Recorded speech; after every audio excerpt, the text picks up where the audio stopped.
Colegio Médico de Bolivia te invita a participar del Simposio Internacional Abordaje del Dolor en Atención Primaria, evento que se desarrollará este 17, 18 y 19 de marzo, dirigido a profesionales médicos y estudiantes de medicina. El presidente de la Federación Latinoamericana de Asociaciones para el Estudio del Dolor, Dr. Marco Antonio Narváez, nos hace esta invitación.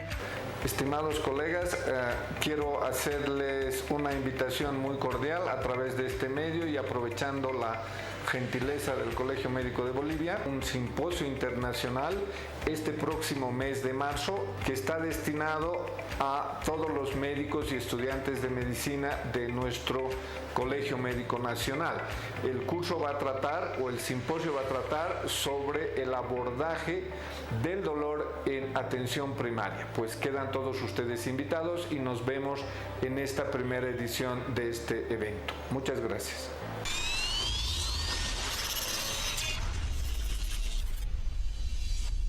El Centro de Eventos y Convenciones es la opción ideal para realizar esa celebración especial.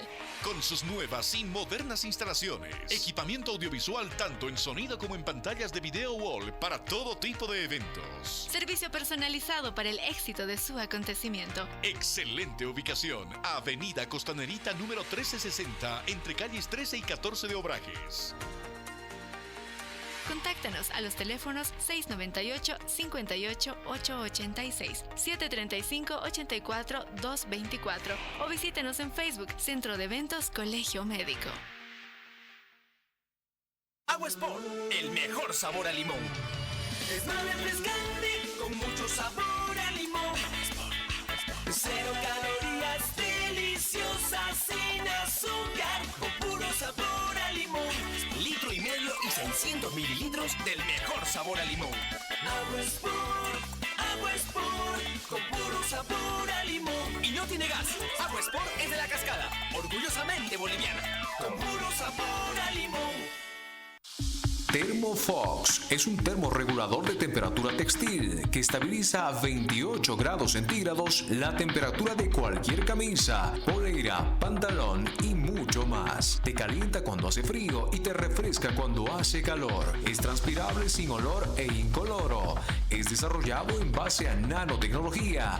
Rocía uniformemente sobre la prenda a tratar y déjala secar de manera natural y listo. Durará de 20 a 30 lavados a mano y de 3 a 5 lavados a máquina. Convierte tu ropa normal en ropa inteligente 24/7. Producto desarrollado por Foxton, industria boliviana.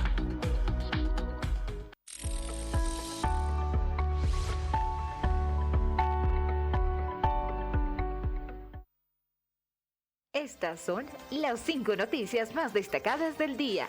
Posibilidad de implementar sistema de vacunación regular después de una cuarta dosis contra la COVID-19. Cedes La Paz recomienda clases presenciales a estudiantes de secundaria por cumplir en gran porcentaje el esquema completo. Cochabamba, al menos 3 de cada 10 niños diagnosticados con cáncer abandonan el tratamiento por factores económicos. En el país, prevén efectuar 7 trasplantes de médula ósea gratuitos a niños con cáncer. Internacional, Ecuador, el primer país latinoamericano en vacunar a niños de 3 y 4 años contra la COVID-19.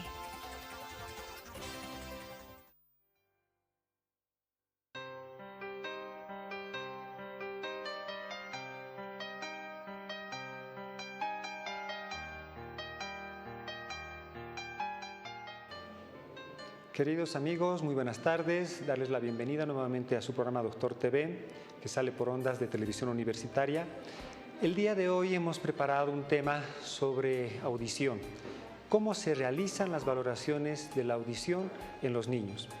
Para este efecto hemos invitado a una licenciada en fonoaudiología, es la licenciada Romina Rubín de Celis. Ella es fonoaudióloga del Hospital del Niño y nos pareció que era la mejor opción para realizarles las preguntas de cómo hacemos la valoración de la audición en los niños. Bienvenida, licenciada. Doctor, buenas tardes a toda la teleaudiencia. Gustosa de participar de este programa. Vamos a empezar ya con el tema. Esperamos que haya mucha gente que nos busque, que nos escriba para hacer las consultas respectivas. ¿Qué de diferente tenemos en la valoración de la audición entre un adulto y un niño? La diferencia es radicalmente grande porque hay bastantes métodos y pruebas que se ejecutan para la valoración de la audición. Dentro de esos métodos y pruebas que se ejecutan para la valoración de la audición están las pruebas subjetivas y las pruebas objetivas. Las pruebas subjetivas son aquellas pruebas en las que se necesita la colaboración directa del paciente para referir la información acústica que recibe.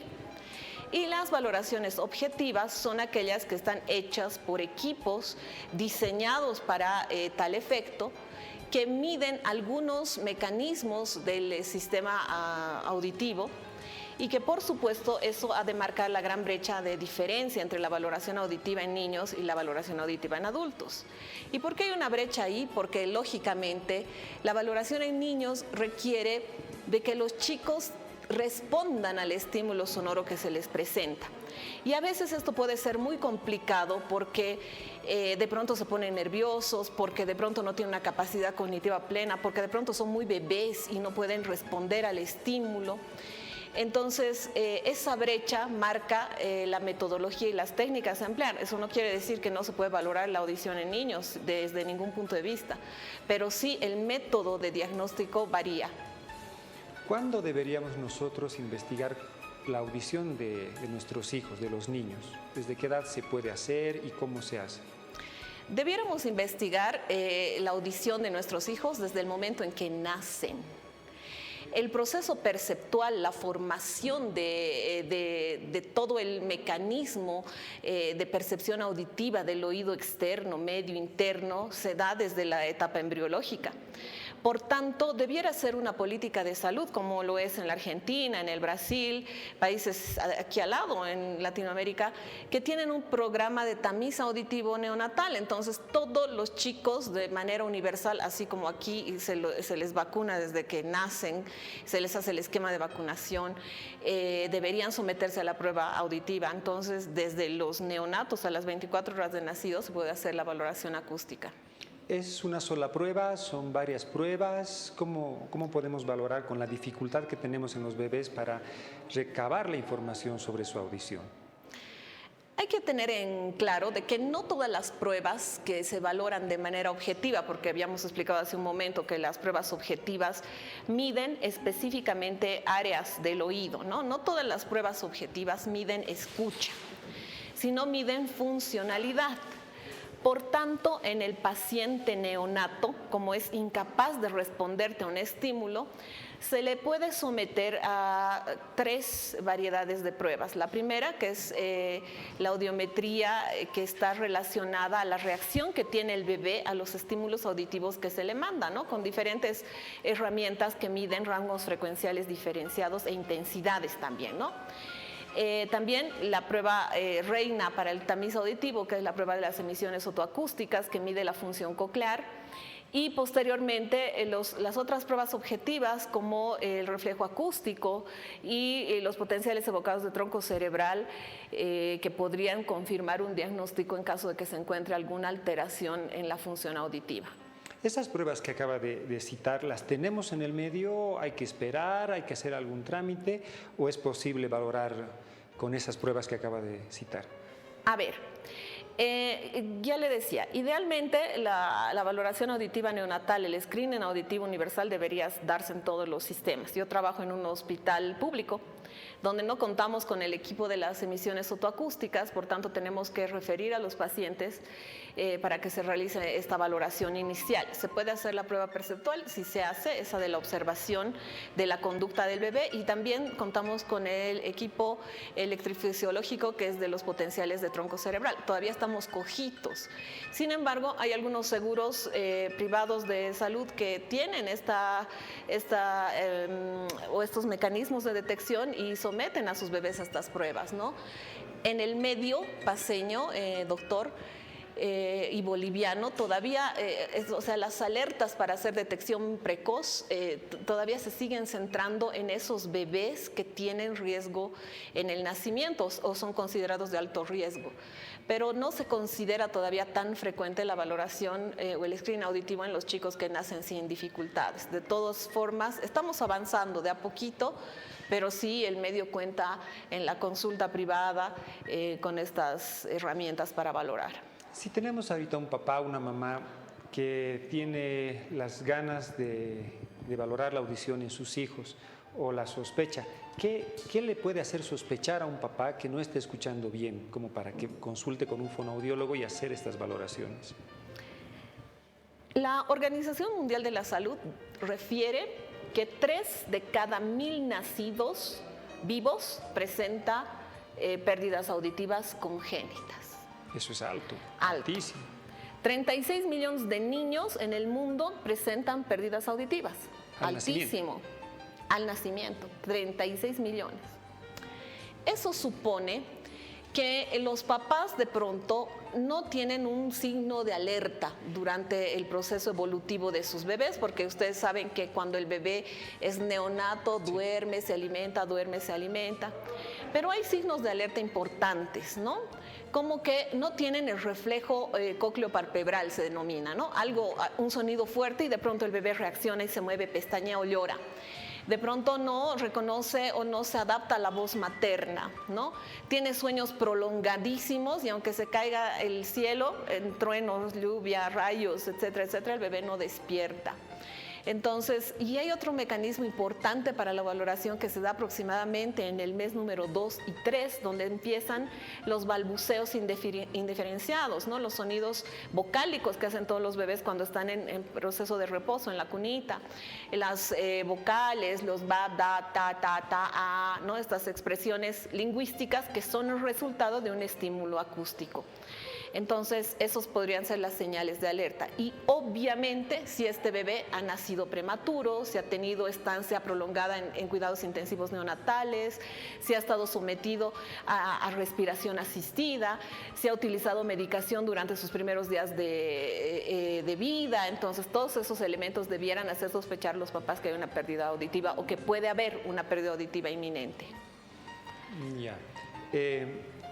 ¿Cuáles de las pruebas serían rápidas, inmediatas para tratar de descartar un problema auditivo? ¿O hacemos toda la batería completa para esa evaluación? Deberíamos hacerlas, ¿no? Pero bueno, las condiciones y el medio no se adecúan. Entonces nosotros, por ejemplo, hacemos siempre la audiometría por observación de la conducta en la misma sala de neonatología, ¿no? Para ver cómo estos bebés reaccionan a estímulos que presentamos nosotros en ese contexto. Y la segunda prueba, que debiera hacerse indudablemente, es la prueba de emisiones otoacústicas, ¿no? Que mide la función coclear y en función de estos dos elementos ya podríamos ir descartando a posterior algún tipo de alteración como resultado de ello. Hemos escuchado muchas veces en las valoraciones de los pediatras, sí, pero dice papá, mamá, entonces significa que escucha. ¿Es posible que un niño sin nada de audición, lo que llamamos cofosis o sordera, puede llegar a tener estas palabras?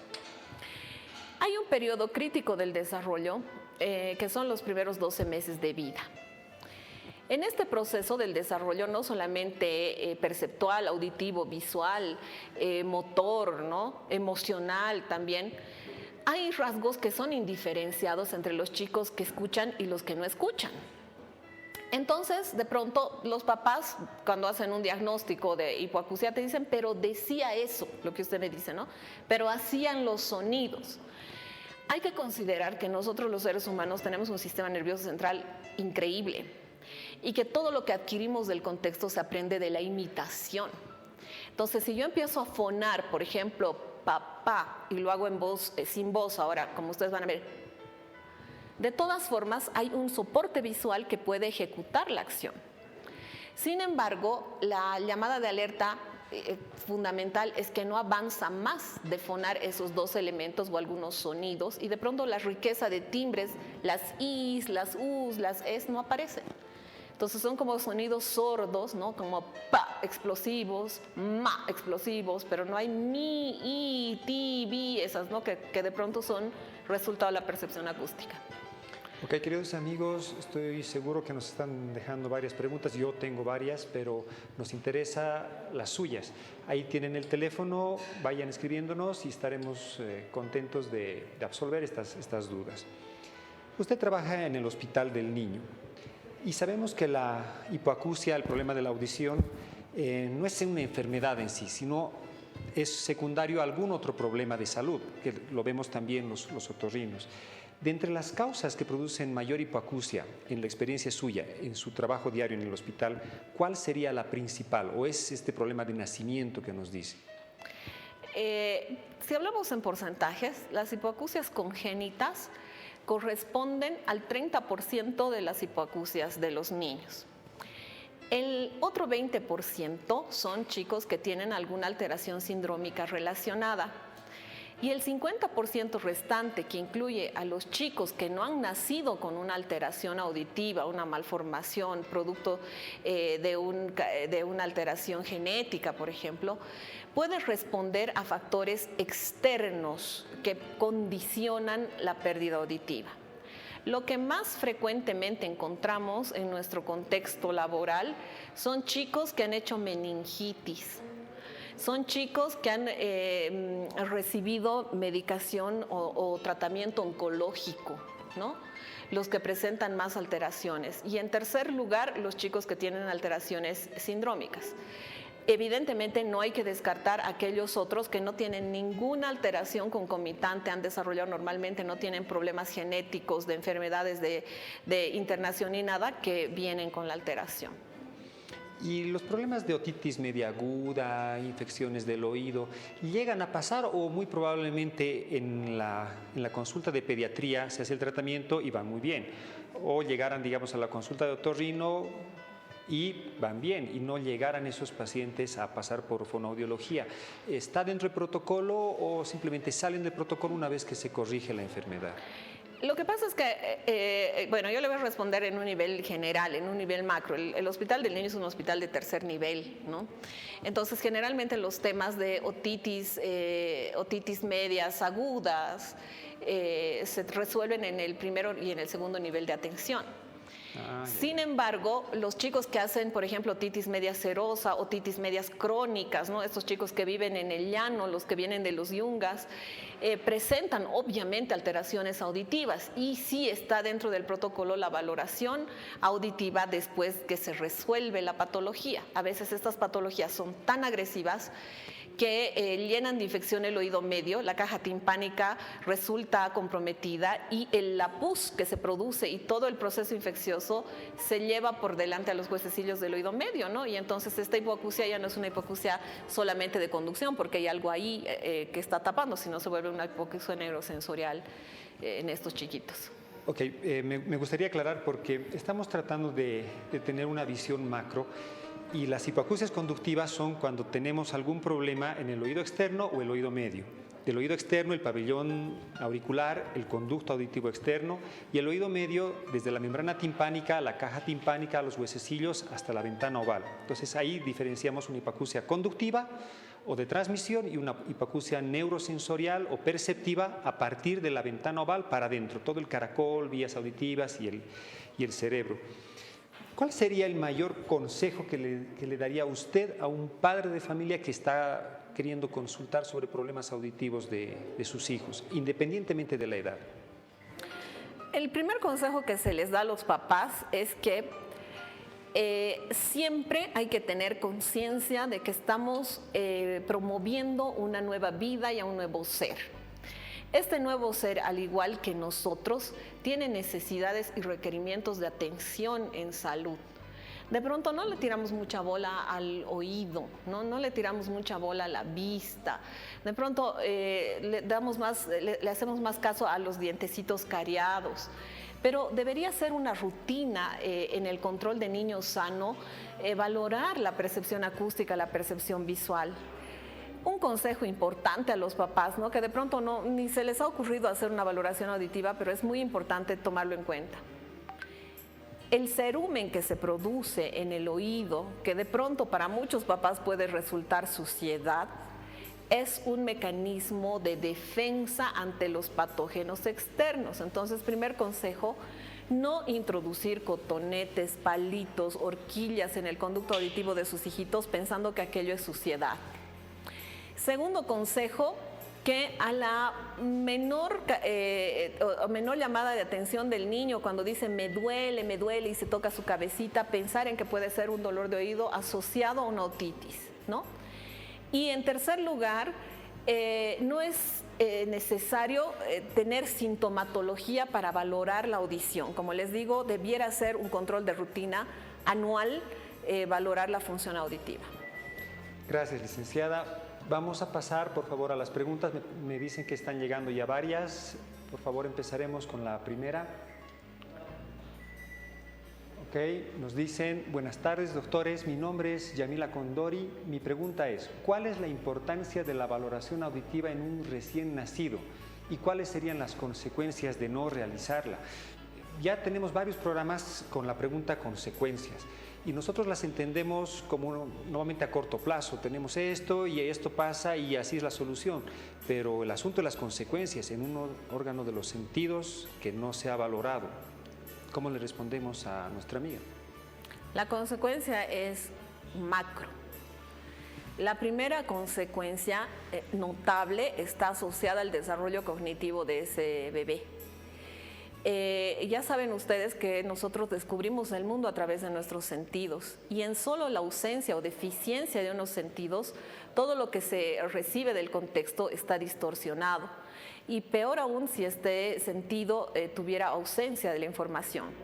¿Qué va a pasar con ese niño? No va a desarrollar la comunicación verbal, no va a poder reconocer los sonidos, asociarlos con grafías cuando entre a la escuela, va a tener grandes problemas emocionales, ¿no? Porque obviamente los bebés cuando nacen con deficiencia auditiva no saben que están escuchando menos.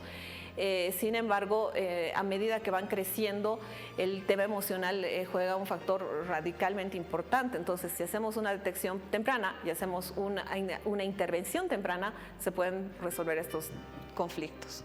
Gracias. Pasamos a la siguiente pregunta. Nos dicen, buenas tardes, soy Jason Villegas Ormachea. ¿Cuáles son los problemas más frecuentes de oído en niños y por qué? Ya está el por qué. Es dar la explicación fisiopatológica de estos problemas. ¿Cuáles son? ¿Cuáles se encuentran? Responda usted, doctor. A ver, en niños, 3, 4 años para arriba, el asunto de las infecciones respiratorias nos dan problemas de otitis media aguda. Es muy frecuente en todo el mundo y más en nuestro medio porque no tenemos una ingesta suficiente de agua. Y las consecuencias de dar medicación, antigripales o jarabes y no dejar que la trompa de Eustaquio, la que comunica la nariz con el oído, esté permeable, nos va a ocasionar que se llene del pus que nos decía la licenciada. Y esas infecciones, que son las más frecuentes, nos van a dar problemas de dolor de oído e infecciones. Se puede complicar porque el pus que está en el oído medio puede entrar hacia fosa craneal media, puede entrar hacia celdillas mastoideas y necesitarse cirugías. Y las deficiencias a mediano y largo plazo son sobre las que nos ha citado nuestra especialista. Pasamos a la siguiente pregunta, por favor. Nos dicen, ¿cómo se puede verificar si un bebé tiene algún problema auditivo sin acudir a un centro de salud? ¡Wow! Hay muchas personas que son médicos de atención primaria y quieren saber si hay algún método de valoración sin que estén derivando todas las semanas a todos los recién nacidos a un hospital de tercer nivel. ¿Se puede hacer? ¿Cómo se hace? Se debería derivar a todos los recién nacidos a hacer valoración auditiva. Pero de pronto nos encontramos en un lugar muy alejado, ¿no? Y tenemos contacto con neonatos y queremos verificar la percepción acústica. Entonces podemos utilizar estas pruebas subjetivas de audición en base a instrumentos sonoros testeados en diferentes rangos de intensidades, estimulando a diferentes distancias del oído del bebé, ¿no? Y verificar las respuestas, ¿no? De pronto en un neonato, durante el proceso de la lactancia se puede hacer esa valoración. La lactancia se puede hacer más acelerada cuando hay percepción acústica o de pronto deja de mamar para ubicar la fuente sonora, ¿no? Pero hay que estar claros que ese es el gold estándar de valoración auditiva, pero no es una prueba que nos mida umbrales auditivos. Entonces siempre es importante la combinación de las pruebas estas subjetivas con las pruebas objetivas. Entonces en un mediano plazo hay que remitir a ese bebé para completar la valoración. Me gustaría aclarar en esa parte. Nosotros los médicos sabemos de que los especialistas en oído, nariz y garganta son los otorrinos. Y decimos, si es el otorrino, es el médico y es especialista en audición, pues él que valore, que haga todas las cosas. Y en realidad no sucede así. Las personas que se profesionalizan, no solamente en audición, sino en voz, en lenguaje y demás, y especialmente para medir la audición, son los fonoaudiólogos. Y su preparación es distinta y es más profunda. Y es por eso que hemos invitado el día de hoy a la licenciada para que nos oriente al respecto. Nosotros, dentro de la especialidad de otorrino, tenemos que conocer todo sobre nariz, todo sobre oídos, todo sobre cirugía. Y las valoraciones pueden quedar un poquito atrás, en general para un otorrino que no hace con especialidad la parte de otología o audiología. Entonces, gracias a Dios, tenemos la ayuda y colaboración de estos muy buenos especialistas ya formados en nuestro medio. Entonces, por eso es que los tenemos en la invitación del día de hoy. Pasamos a la siguiente pregunta, por favor. Nos dicen, buenas tardes, doctores. Mi nombre es Alejandra. Mi consulta es la siguiente. ¿Cómo podemos darnos cuenta si un bebé escucha o no? O si tiene alguna alteración en la audición, especialmente en el caso de los padres. Me parece que hemos avanzado algo al respecto. Y mi segunda consulta es si existe predisposición genética o puede haber algunos factores prenatales, por ejemplo, el uso de algún fármaco por parte de la madre que afecte la audición en el bebé. Debe ser médico porque dice producto y normalmente utilizamos esos términos en nuestra preparación. ¿Qué le podemos decir a nuestra amiga? Sí, bueno, ya habíamos respondido la primera pregunta y respecto a la segunda pregunta podemos decir que sí, hay alteraciones congénitas, ¿no? Que las guaguitas nacen con alteraciones auditivas. Se pueden asociar a alteraciones sindrómicas, se pueden asociar también a genes que vienen asociados a la combinación genética de dos parientes consanguíneos. De pronto, por azar de la vida, esta pareja se encuentra y resulta que son parientes. Hay una alta posibilidad de que sus hijos nazcan con una alteración auditiva. Y por supuesto hay factores teratógenos independientes, ¿no? Pesticidas, plaguicidas, ¿no? Radiación que puede alterar la formación del sistema auditivo y por supuesto el uso de medicamentos que pueden ocasionar que son los ototóxicos, ¿no? Yo creo que el doctor podría... Sí, a ver, hablando del asunto de los ototóxicos, a veces a algunos médicos les da... pena hacer las valoraciones, no quieren hacerlas, pero hay que explicar al papá. Si tenemos un niño recién nacido y está séptico, está con una infección muy seria y tenemos que recurrir a medicamentos como gentamicina, amicacina, algunas cefalosporinas de tercera generación, donde los médicos sabemos que podemos dañar el oído, tenemos que hacer las valoraciones después del tratamiento. Los papás nos van a entender. Si le decimos al papá, hemos utilizado estos medicamentos para salvar la vida de su bebé, pero estos medicamentos son tóxicos para el oído. Su bebé ahora está viviendo. Tenemos que hacer las mediciones de la audición porque pudimos haberle dañado la audición. Lo que pasa es que a veces hemos charlado con algunos colegas y dicen, no, si le medimos la audición y sale que le hemos dañado la audición, que hemos bajado su audición, nos van a hacer un juicio y no tiene que ser así. La relación entre los papás del niño que estamos tratando y nosotros tiene que ser súper transparente y le tenemos que decir antes de administrar estos medicamentos, si no le damos esto, es posible que fallezca, pero después de la administración tenemos que medir cuánto le hemos dañado, porque todos los medicamentos tienen efectos adversos y eso nos pasa mucho en los niños muy delicados en terapia intensiva o con infecciones muy severas. Pasamos por favor a la siguiente. Qué bien que tengamos tantas preguntas por los amigos. Doctora, buenas tardes. Mi nombre es Valeria Terrazas. Mi pregunta es la siguiente. ¿Qué es lo primero que se debería hacer en el caso de que un niño tenga un objeto extraño en el oído? ¿Qué deberíamos hacer? Es tan frecuente los cuerpos extraños en el conducto auditivo en los chicos, no saben la cantidad de pacientes que de pronto están viniendo a valoración y tú haces una otoscopia y te encuentras con la cabecita de un lápiz, con la punta de un lápiz, con un pedazo de goma eva, con una pelotita. O sea, hemos encontrado cantidad de cosas, ¿no? Maíz, cabellos, restos de alimento, etc. O sea, los chicos tienden a ponerse muchas cositas en el conducto auditivo. Lo primero es ver si este cuerpo extraño me permite llegar a mirar la pared timpánica, la membrana timpánica a partir de la otoscopia. Si no es posible aquello, si está ocluyendo totalmente el conducto auditivo, idealmente hay que remitir al médico otorrinolaringólogo para que le haga una limpieza otomicroscópica en el caso de que no sea posible.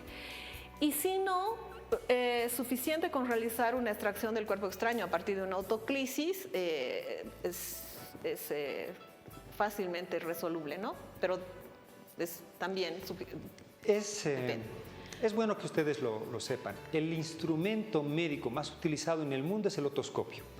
Pero los médicos jovencitos salen y lo primero es un estetoscopio que se pone en su mandilito y están chochos escuchando los pulmones y demás.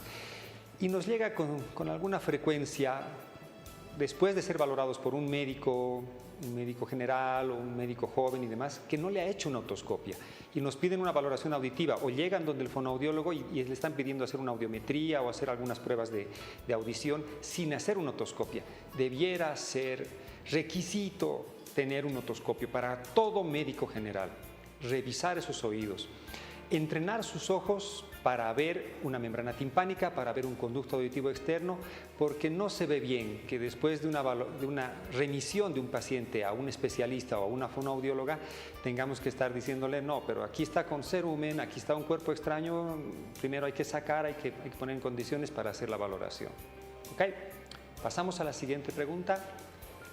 Buenas tardes, mi nombre es Juan Pablo Torrico Salamanca. Mi pregunta es, ¿qué tan importante es realizar el screening auditivo neonatal a tiempo?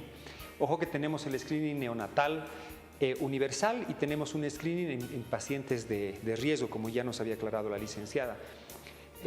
Todo paciente de riesgo tenemos la posibilidad de realizar con todos los mecanismos, pero el tamizaje auditivo neonatal universal, aquellos niños que aparentemente han nacido bien, están con sus 2 orejitas, no tenemos ningún déficit, ¿qué tan importante es? Es muy importante. Eso es un paso en la evolución del sistema de salud de un país. Es sumamente importante porque está valorando una función que activa la relación neuronal y de desarrollo del cerebro. Entonces, si un país decide tener universalidad en la valoración, es decir, que sea gratuito, que todo recién nacido vivo se someta a esta valoración, está progresando grandemente en el sistema de salud, porque lo más importante es que previene discapacidades. Y los países que no hacen screening auditivo neonatal tienen grandes tasas de personas con discapacidad auditiva que no están insertas en el ámbito laboral y que pueden estar implorando bonos o, que el gobierno les dé. Entonces, un gobierno que hace una valoración auditiva neonatal temprana se ahorra millones en ese sistema de salud. Quiero que sepan que desde hace muchos años la Sociedad Boliviana de Otorrino ha estado bajo este mismo punto de vista de fonoaudiología para que podamos hacer estas valoraciones. Nos hemos presentado en diferentes ministerios de salud, en varias gestiones, y hasta ahora no tenemos un programa de tamizaje auditivo. La Sociedad Boliviana ha hecho su parte y sigue insistiendo y lo va a seguir haciendo. Ojalá algún momento tengamos los oídos abiertos de las personas que definen la salud de nuestro país y pongamos esta patología en el tamizaje auditivo. Es la patología más frecuente. 3 de cada 1000 nacidos. No hay otra patología al momento de nacer más frecuente que la hipoacusia. Y ojalá algún momento tomen en cuenta nuestras solicitudes. Vamos a la siguiente pregunta, por favor. Buenas tardes, doctora. Mi nombre es Andrea. Mi pregunta es, si existe varios tipos de sordera, la palabra está en sordera, o sea, un déficit completo de la audición. ¿Hay varios tipos de sordera? De pronto, en términos peyorativos, nosotros cuando estamos hablando con una persona y la persona nos dice ¿qué? ¿No? Tú dices, ¡ay! ¡Qué sordo eres! ¿Por qué no me escuchas bien? ¿No? En términos peyorativos, ocupamos la palabra sordo. La palabra sordo tiene una connotación muy grande porque pertenece a una sociedad de personas que padecen un déficit auditivo profundo. La persona sorda es esta persona que corresponde a esa comunidad y que no ha tenido ninguna posibilidad de escucha y que ha desarrollado su vida en ese contexto con ningún porcentaje de audición. De ahí se puede catalogar las pérdidas auditivas como hipoacusias. Las hipoacusias no son más definidas como la disminución auditiva en grados de audición como se maneja en la nomenclatura para catalogar al paciente que tiene deficiencia auditiva. Entonces, las hipoacusias pueden ser ligeras, leves, moderadas, severas y profundas, ¿no? Cada una con sus particularidades. Y también las hipoacusias pueden ser de conducción, mixtas o neurosensoriales. Las de conducción que afectan el conducto auditivo externo y el oído medio, y las neurosensoriales que combinan conducto auditivo externo, oído medio y nervio auditivo, ¿no? Obviamente las últimas son las que tienen peor pronóstico en el ámbito clínico. Ok, pasamos a la siguiente consulta. Nos dicen, buenas tardes, mi nombre es Alexandra Micaela García Peñalosa. Mi pregunta es la siguiente, ¿cómo prevenimos la pérdida de la audición, tanto como cuidado prenatal y en las etapas de desarrollo? En la medicina que necesitamos manejar en la sociedad está esto de cómo prevenimos. ¿Qué consejos le daría a una familia? Van a tener su bebé y no le gustaría que tenga problemas auditivos. Algo que no se hace en este país y que también debiera hacerse es un asesoramiento genético prenupcial, ¿no? Ese sería el primer mecanismo de prevención. Entonces, hacer una relación genética entre futuro esposo y futura esposa y los planes que ellos tienen de tener hijitos. Ahí se pueden detectar alteraciones genéticas asociadas a alguno de los dos, por ejemplo, y ese es un factor condicionante a que uno de sus hijos tenga una hipoacusia. Otro factor de prevención, por supuesto, es que durante el proceso gestacional, donde la mujer está llevando en su vientre al nuevo ser, tenga controles periódicos con su ginecólogo y este ginecólogo le haga el seguimiento preciso, evitando, lo que habíamos dicho hace un momento, utilizar medicación ototóxica o medicación que ellos mismos se prescriban, estar en un ambiente de contaminación de teratogenia que podría condicionar el desarrollo de ese bebé, ¿no? Y por supuesto, ya en el periodo postnatal, lo que habíamos dicho hace un momento, evitar la manipulación de los oídos, evitar baños de inmersión por mucho tiempo, evitar el uso de estos medicamentos ototóxicos, ¿no? Entre otras. Y auriculares, de esos jovencitos que están escuchando música. Sobre en pacientes adolescentes ya es pues otro tema, doctor. A ver. Y un asesoramiento, no sé cuántas parejas se divorciarán si resulta que tienen factores medio raros. O sea, no es que no te cases, ¿no? Sino es que sepas que es probable que tu descendencia tenga alguna alteración auditiva a causa de eso. Grave. A ver, pasaremos a la siguiente consulta. Nos dicen, buenas tardes, mi consulta es entre las pruebas autoacústicas neonatales, ¿cuál es la más eficaz o la más recomendable para aplicar? ¡Wow! Hay varios tipos de autoemisiones acústicas, por lo que estoy entendiendo ahí en la consulta, y de entre ellas, ¿cuáles son las que usted considera que son más eficaces?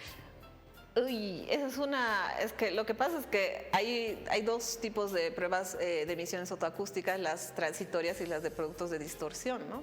Ya. Y se elige el tipo de prueba según las condiciones en las que el paciente llegue a la consulta.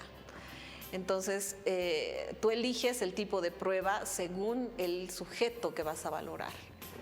Ya. Entre las dos, así en general, no hay una diferencia para decir, estas son mejores que estas otras.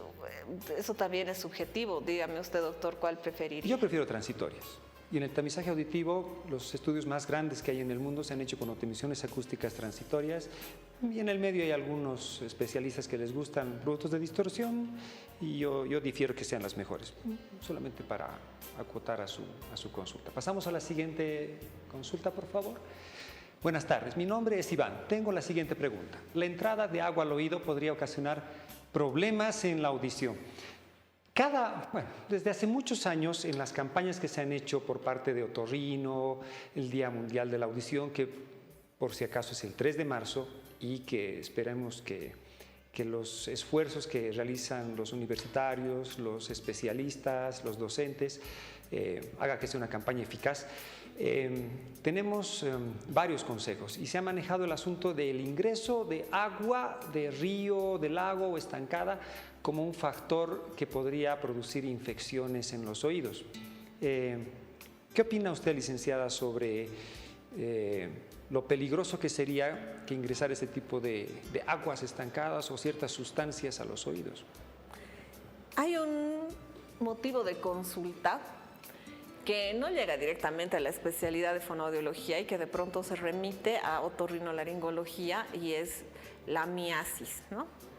Que es resultado de estos chicos que están sobre todo en el llano, los yungas, esos son los que llegan, y que se han metido a nadar al río, ¿no? Los ríos no son las condiciones de agua más asépticas que hay, entonces poseen microorganismos que se pueden introducir en el oído y promover, como el conducto auditivo es húmedo, tiene un nivel de temperatura, es en el mecanismo más favorecedor para que estos microorganismos empiecen a proliferar y a generar pues parásitos en el oído, ¿no? Que es catastrófico. Por supuesto, los baños de inmersión debieran estar controlados en la frecuencia, porque sí, obvio, no hay más protección que el cerumen en nuestro conducto auditivo y que puede degenerar en otitis recurrentes, por supuesto, y estas miasis que mencioné. Tengo una consulta. Nosotros en la especialidad hacemos lavados ópticos, o hay cerumen o usamos gotitas y lavamos. En la profesionalización suya en fonoaudiología, ¿también están preparados, se han capacitado para hacer lo que llamamos otoclisis o un lavado óptico, que en general parecería ser fácil?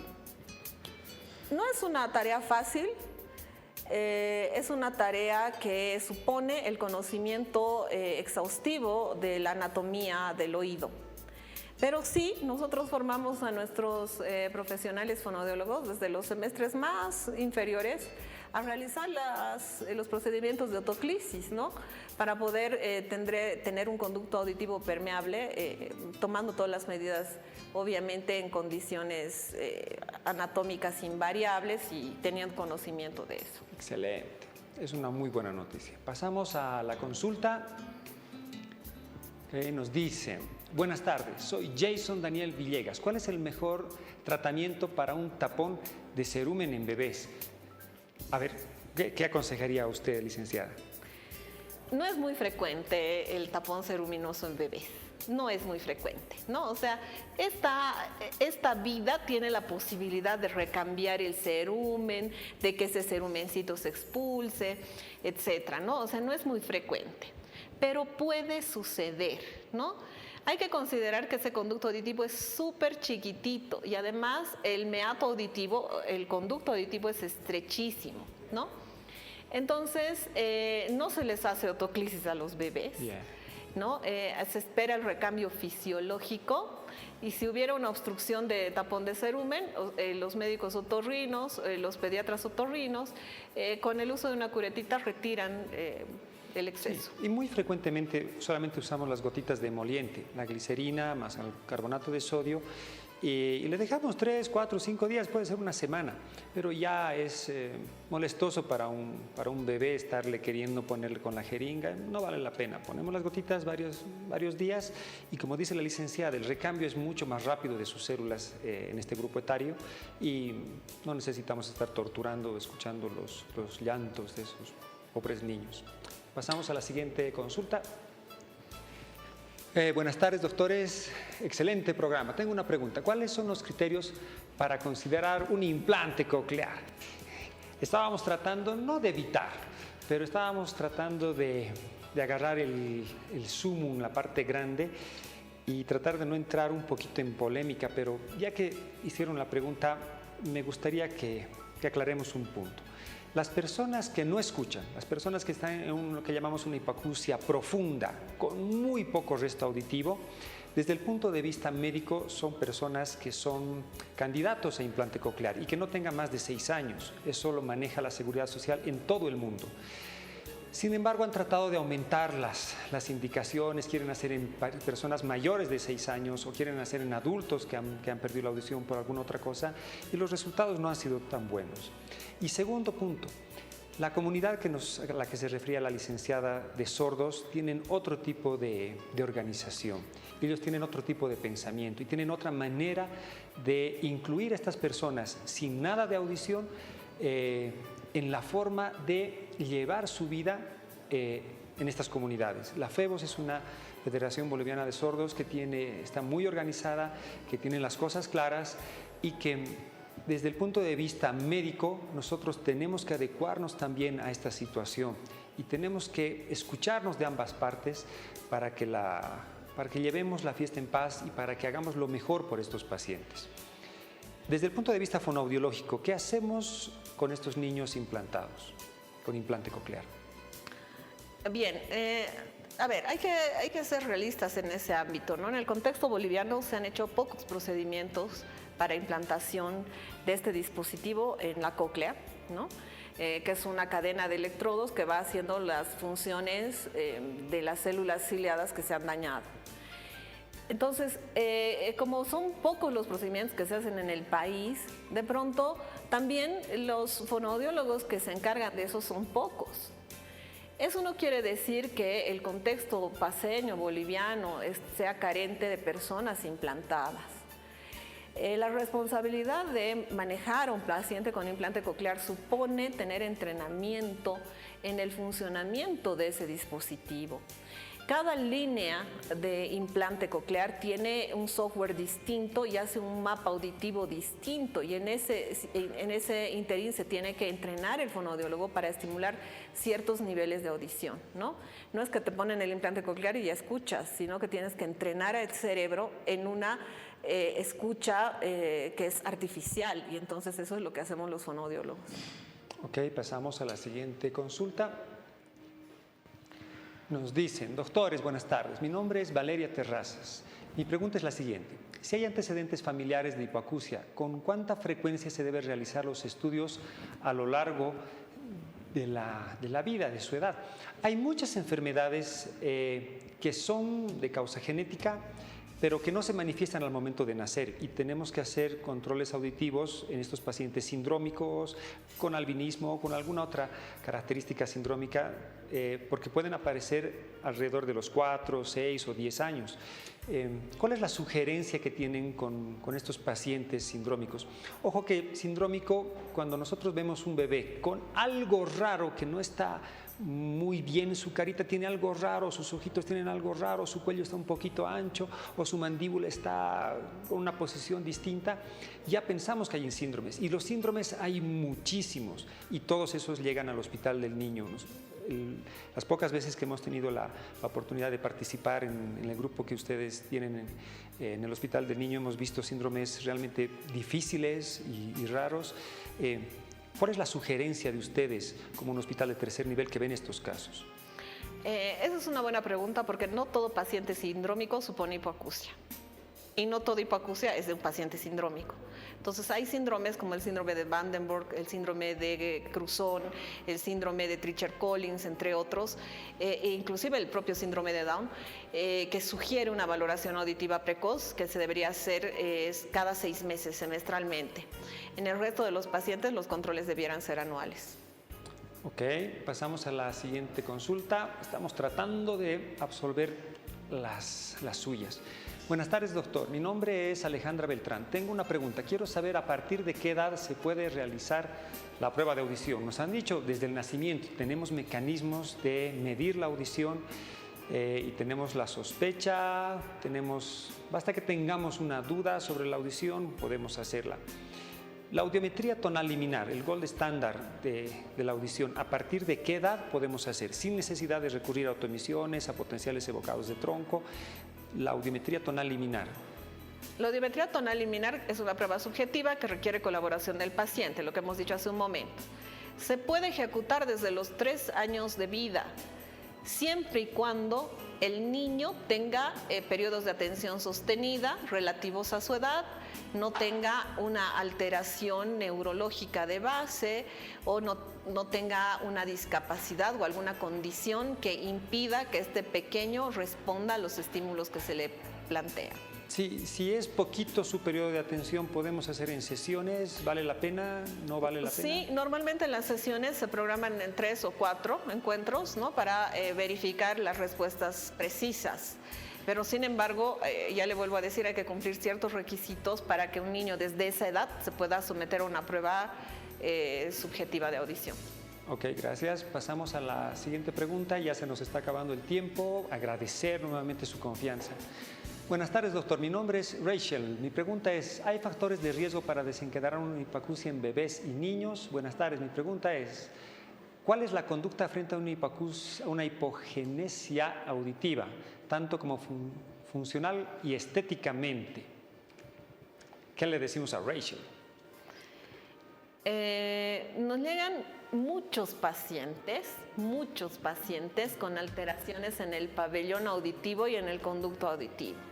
Es más frecuente de lo que ustedes se imaginan las malformaciones auriculares, las microtias, las anotias, guaguitas que nacen sin orejita, que tienen una orejita chiquitita. Los papás vienen preocupados y no vienen preocupados porque no escuche, sino porque quiero que le abra el huequito el doctor para que escuche, ¿no? Está tapadito y que le abran el huequito. Entonces, ese es el mayor motivo de consulta. En esos pacientes siempre se tiene que realizar una prueba de audición. ¿Cómo? ¿No? De pronto la microtia es un oído, se realiza en el contralateral para ver la funcionalidad del contralateral, ¿no? Y después nos esperamos a que el paciente tenga 3 años o más para hacer la valoración del oído que tiene la alteración o la malformación. En segundo lugar, también hay que considerar que el tema estético no importa, ¿no? O sea, les importa mucho a los papás, sí, pero esa cabeza es chiquita. Y esa cabeza va a desarrollar al tamaño adulto. Entonces, si se piensa en algún tipo de intervención, una cirugía estética, reconstructiva, qué sé yo, va a generar una oreja chiquitita en relación a una oreja grande. Entonces, siempre se espera que este paciente desarrolle totalmente el tamaño de su cráneo para pensar en una de esas intervenciones. Nos ha quedado ese punto, porque tenemos con mucha frecuencia preguntas a la sociedad sobre el asunto de un paciente que ha nacido sin un pabellón auricular y el otro parece normal, y no falta gente inescrupulosa que juega con eso y le dice, no, pero se tiene que operar y se tiene que hacer varias cosas y no va a desarrollar el lenguaje. Basta que tengamos un oído funcionante, las funciones que nos ha citado la licenciada se van a cumplir normalmente. Entonces, lo que nos interesa es medir la audición del oído que aparentemente está bien, y eso se tiene que hacer lo más antes posible, y derivar el asunto de la malformación o disgenesia auricular del otro lado. Queremos agradecerle, licenciada, por su tiempo, a la gente que nos ha acompañado. ¿Dónde le pueden encontrar a las personas? Bueno, yo tengo atención en la consulta privada. Le doy el centro de trabajo. Nos dice, por favor. Trabajo en el Centro Auditivo Claro, en el edificio Avenida, en el Mezanine. Me encuentran ahí.